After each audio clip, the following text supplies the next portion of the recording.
Hey guys, today we're going to be talking about Enneagram Type 6 and why it's awesome. Most of you know Enneagram Type 6 is my number, so fair warning.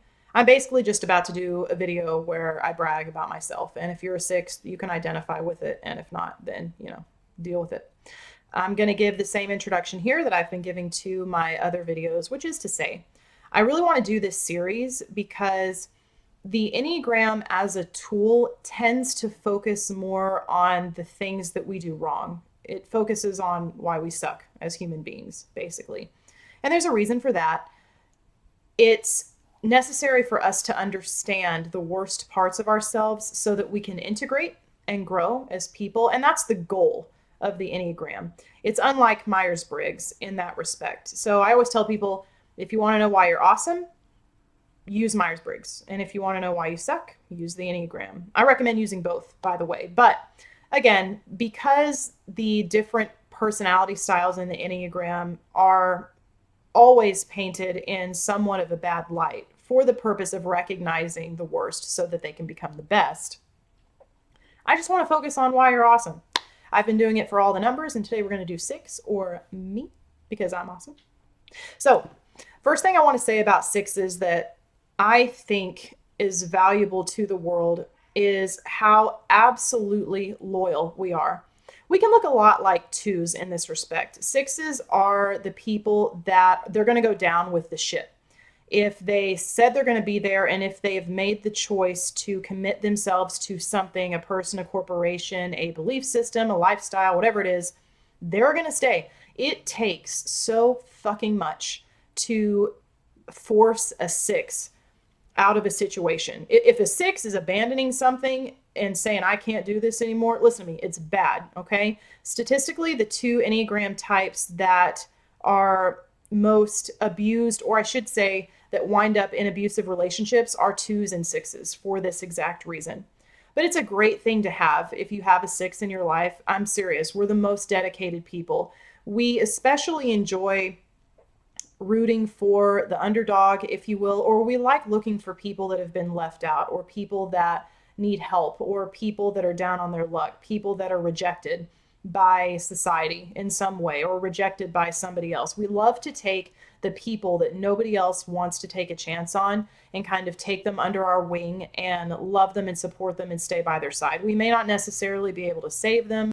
6s are good at being crutches, if you will. And I mean that in the best way possible. We are steady and stable things that will be with you everywhere that you go. And again, we may not be able to fix your problem, we may not be able to save you, but you can for damn sure lean on us and put your weight on us, and we're going to be right there with you going the whole way.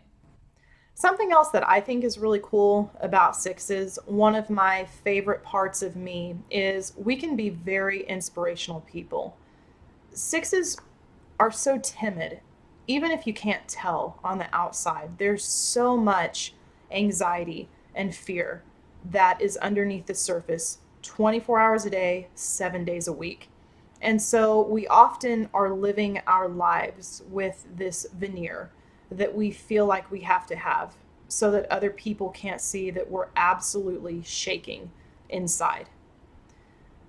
And 6s can get to this point where they're so just sick of shit. They're sick of being scared. They're sick of not being treated properly. They're sick of the injustice that they see in the world or things that aren't fair.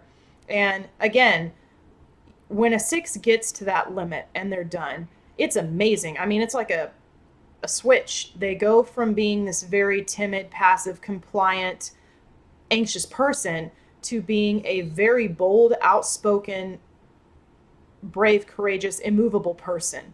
I mean, they can be a force to be reckoned with. And I think it surprises a lot of people because when you get to know us, we just don't seem like we're going to be that way, but we absolutely can be. And in this way, 6s can take on kind of an activist quality, a lot like type 1. This is actually one of the things that can make type 1 and type 6 look a lot alike. I know when I was first learning the Enneagram, I thought for the first couple of weeks that I was a 1. It took me a little while to figure out that I was a 6, and this is one of the reasons why. But that's absolutely one of my most favorite things in the entire world. You can have a group of people or even a couple of people, it doesn't matter, that are going through an incredibly difficult situation. And if you have a six in that group, I don't know how we do it, but we manage to stay present for some of the most intimidating life situations and we come out on the other side. There is a grit to type six that I don't see in other Enneagram types. And that's a fantastic quality to have because you have somebody to lean on that's not going to buckle. Sixes make fantastic leaders for that exact reason. Another thing that I really like about type six and about myself is that we're able to see so many different perspectives for different problems. I mean, the downside to that is that it can make us really indecisive, and sometimes we don't know where we stand on things because we can see validity to all of the different arguments that could be presented for any situation. But take advantage of that because you never know what perspective you're missing that may be vital to a decision that you have to make. And I promise you, if you're going to get that perspective from anybody, it'll be a six. They can go through a variety of different scenarios for you that you perhaps haven't considered, and that can help you to make better decisions. Another thing, we're always prepared in practical ways, in terms of plans.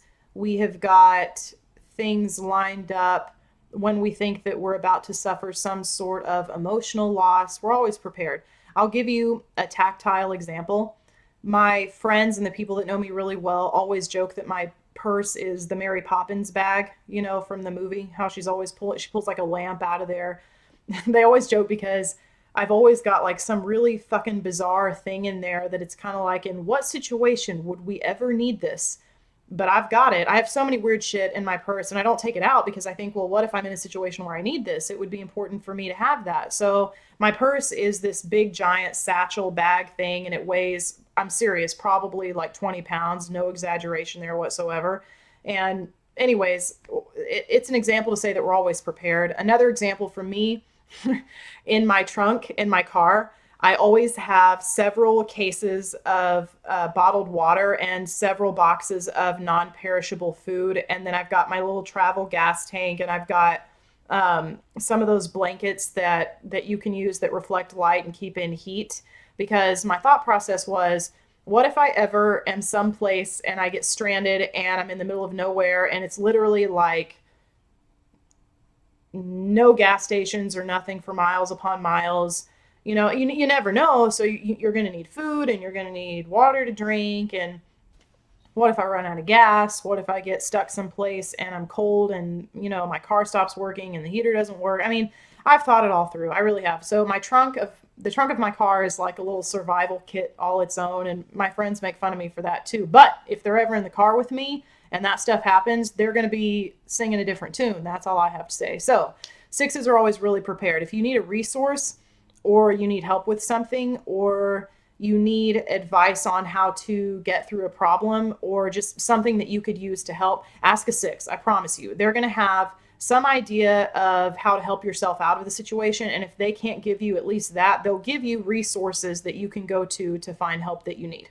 Oh, hey, another example. I collect survival manuals. You know what I mean? Like how to survive in the wilderness, how to survive if you're, on a boat in the middle of the ocean and it sinks. I've got all of these like really weird survival manuals. If you can believe it, I'm actually not a self-preservation six. I'm sexually dominant, but self-preservation is my second strongest variant. But anyways, I tell you this to say that this is an example of how sixes are prepared. So seriously, if you're in a problem and you can't figure out how to get out of it and you need a solution, ask a six first. I promise you, if they don't have the answer, they're going to have a resource that they can direct you to get an answer.